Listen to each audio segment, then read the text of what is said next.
پڑھ لیں، لا الہ الا اللہ وحدہ لا شریک لہ، آگے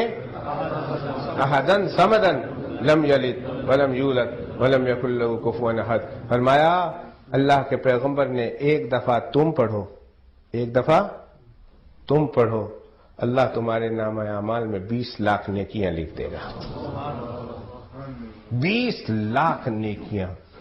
اور 5 دفعہ پڑھا 1 کروڑ نیکیاں تمہارے نامہ اعمال میں داخل ہوں گی۔ انسان اتنا عاجز ہے کہ 5 دفعہ پڑھ کر اپنے والدین کو نہیں بخش سکتا،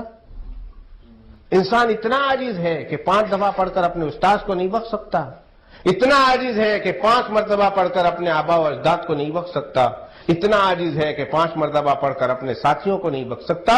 اندازہ لگاؤ 1 کروڑ نیکیاں 5 سیکنڈ ایک کلمے کو پڑھتے ہوئے لگتے ہیں، اور 1 منٹ میں آپ 5 مرتبہ یہ پڑھ لیتے ہیں، لیکن ثواب کے اعتبار سے میرے آقا نے فرمایا 1 کروڑ نیکیاں اللہ تمہارے نامہ اعمال میں داخل کر دیں گے۔